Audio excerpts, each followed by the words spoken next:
Hey, I'm Carter from Artifact. In this interview, Carol reflects on being the youngest kid in the family, a homecoming queen, and how she met her husband. Well, I'm Carol, and I'm making this artifacts because my grandson asked me to do it. Tell me, about where you grew up. Well, I grew up in a very congenial neighborhood. The neighborhoods used to be a little different when I was growing up because I'll soon be 86 years old. But the community was a very close-knit community. You knew all of your neighbors, and you knew a lot about them, too.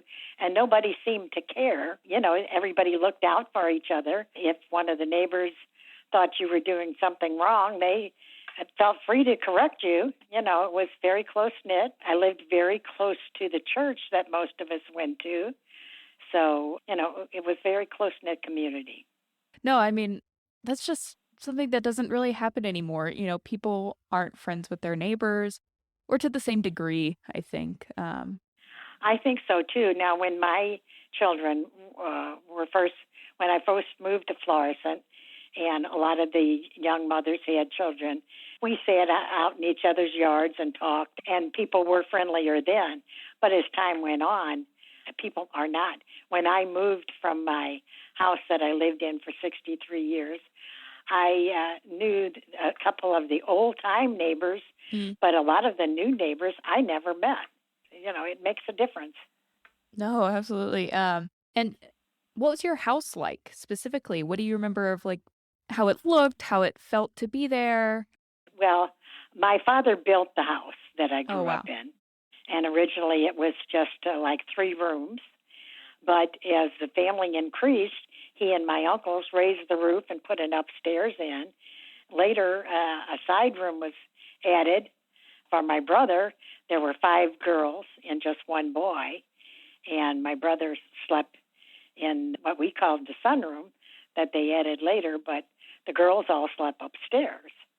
And I was the youngest child, so I was there the longest, and it kind of ended up, it was just my brother and me home. All my sisters were married, but then it seemed like he slept upstairs, and I slept in the sunroom. So I can remember, going to the stairs and calling for him to get up in the morning to go to school or work or whatever. Oh, that's funny. But yes, as I say, my father built the house. My sisters tell me that when they were growing up, there was an outside bathroom. They had an outhouse. But when I was born, by the time I was born, we always had inside plumbing. But I did have friends who did have an outhouse in their backyard. Yeah, So, wow. I mean, that's unheard of now. Yeah. No, but it really wasn't that long ago. No, it really wasn't that long ago. Yeah. And I mean, what was it like to grow up with so many siblings? Well, I wasn't close to all of them because I was the baby, but I had 3 sisters that were teenagers at the same time. And they argued over clothes and different things, and all I remember is everybody always ordered me around because I was the baby. They always laughed at me, and I really thought I was dumb because they all laughed at me. Any question I asked, they laughed at me. But, it was just because I was a little kid. And I thought, well, I must really be stupid. But then when I went to school, I was smart. Mm-hmm. So I finally got over that, but it took some doing. Oh my gosh. Yeah. I know I have a younger sister, and I feel like I probably gave her the same complex. So until we got Right. older. Yeah. Yeah, I didn't have anybody I could do it to. Oh, I mean, yeah. That's too funny. I think that's probably common in all Yeah. generations. No, yeah, I think that's cross-generational for sure. But my sisters, once we were all adults, we were all very close. And some of my sisters I talked to every day. I have only 2 sisters left, and one has dementia. So I don't talk to her, but I am very close to the other sister. Yeah, I'm glad to hear that. Yeah, that you guys were close as adults too. Um, and what were your parents like? What do you remember of them? Well, there again, I think my sisters tell me things, like when mom used to do this or mom used to do that. I don't ever remember my mom doing that. She did things, with the older kids, but by the time I was born, she had all those older girls, and they were supposed to be babysitting me, and she went to work. She liked to work. She liked to be out and about, and she always had some kind of part-time job. And my dad, too, of course, always worked. But being the baby, when the other people were all out and about doing their thing, my mom and dad would go to the tavern that was owned by my uncle. And so I had to go with them because, everybody else was probably out on dates or something. And so I spent a lot of time as a little kid in a tavern. But they were all relatives, My uncle owned the tavern. And that's where people socialized. Mm-hmm. They met there. But my mom and dad would have relatives over to play cards, and they liked to visit a lot. And my father was from a big family, and so was my mother. So there were plenty of relatives, and it seemed like they all lived in close areas. So we socialized quite a bit.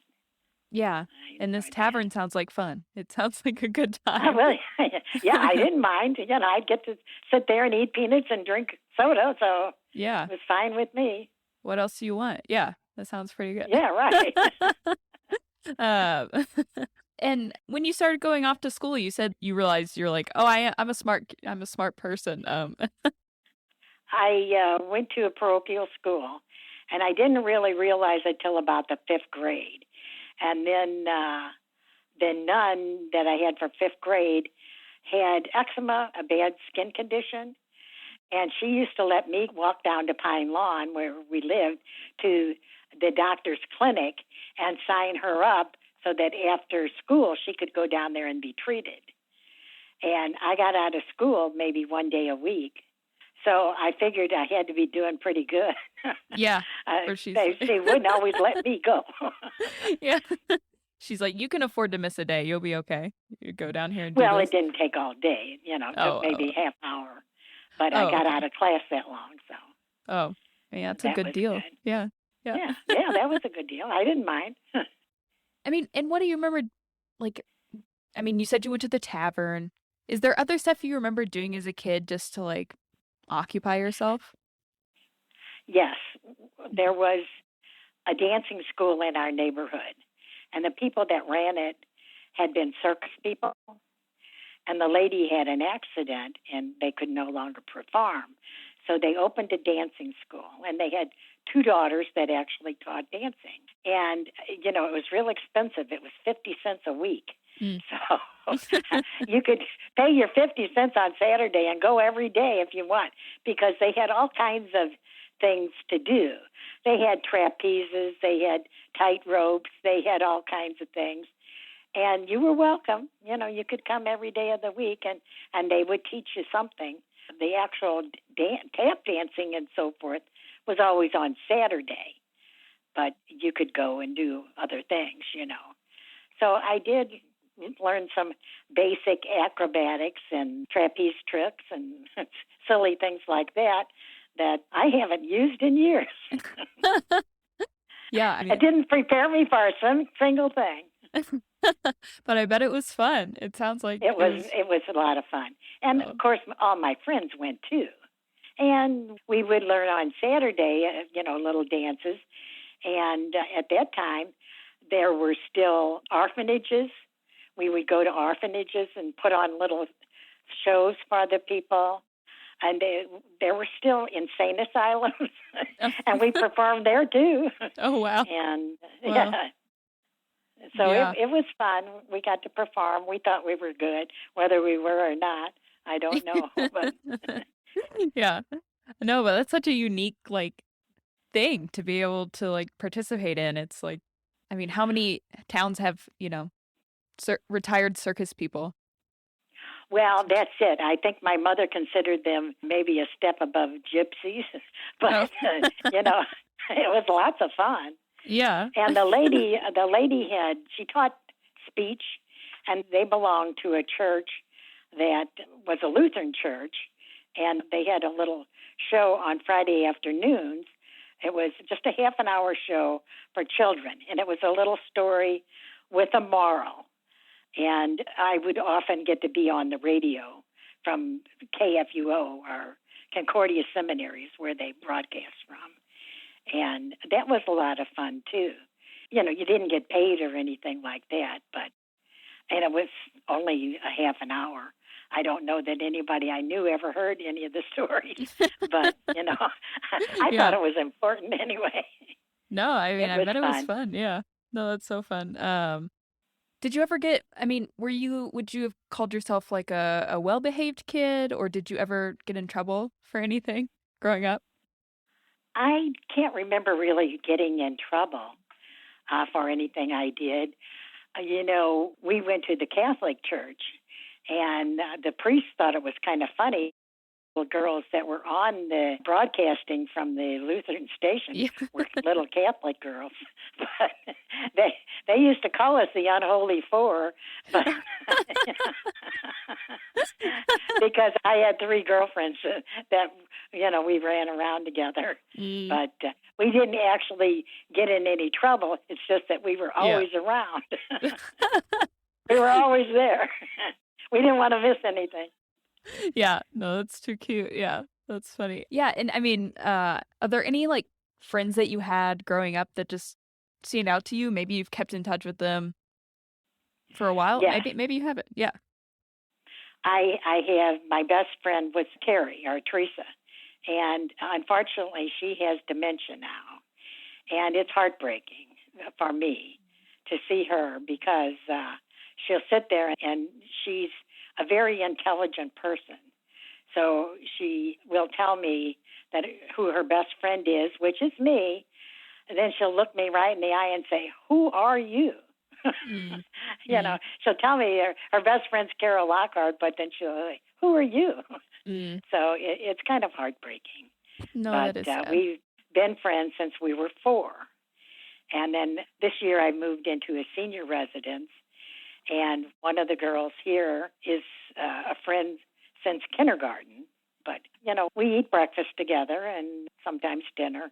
But there's a lot of our other friends are gone. Oh, yeah. Well, I'm sorry to hear about your friend that has dementia. That is too sad. And so, as you got a little bit older and you were a teenager and a lot of your siblings were out of the house, what do you remember from that period of time?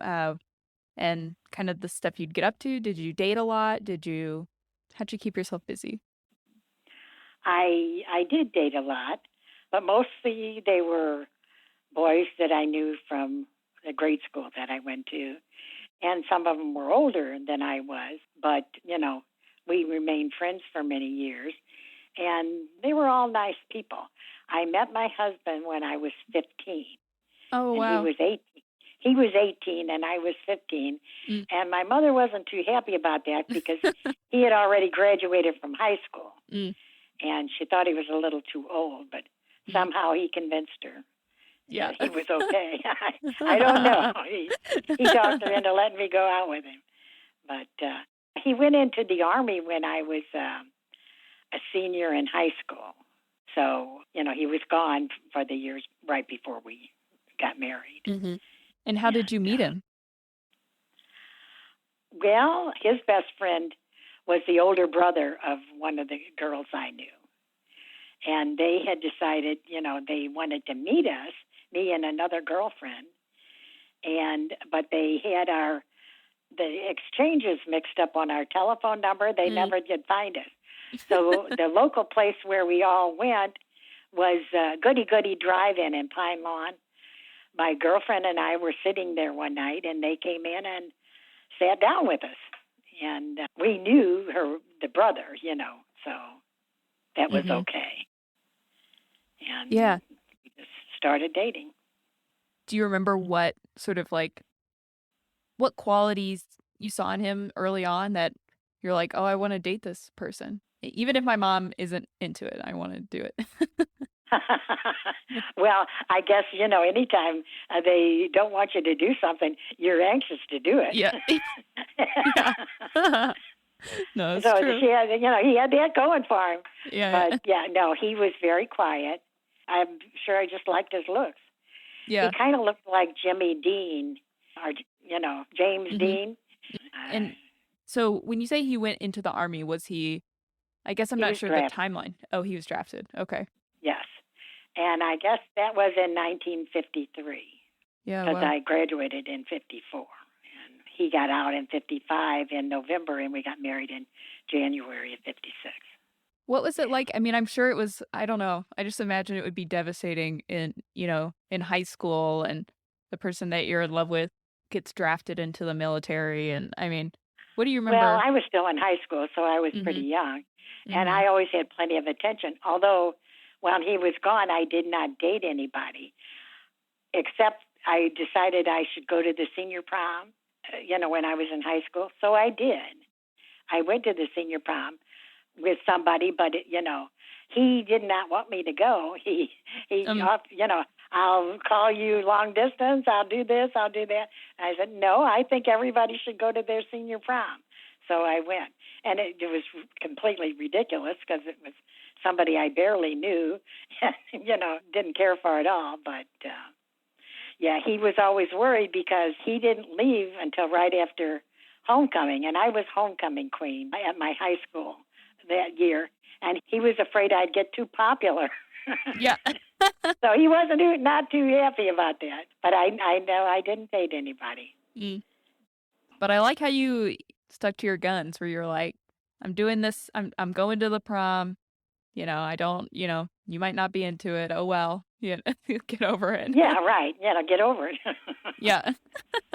We weren't No, it's good. engaged or anything. Yeah.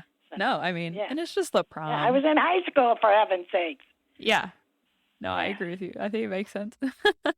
So when he got back, were you like, did you feel like you were waiting for him or was it like, Oh oh, look, yes, he okay. definitely knew I was waiting for him. He took instructions when he was Mm, in the service from the chaplain to become Catholic. mm-hmm. Oh, So, well. we planned on being married as soon as he got home. So he was already taking the instructions so that would be out of the way when he got home. Mm, mm-hmm. What do you think made you guys like a good fit for each other? I will say, we did not agree on everything, but on the important things we did. You can disagree on a lot of things if you really stick to the important things and you agree on those. And I think that's what we had going for us. Yeah. You know, No, absolutely. yeah, And so yes. I'm assuming your mom eventually she came around. Oh, yes. Okay. Yeah, she did. Yes. And so you were homecoming queen? So you were popular in high school. That's the vibe I get. Yes, I was. And I went around with three other girls. Two of them I've already mentioned. The other girl that we went around with passed away right around 2004. So I was homecoming queen.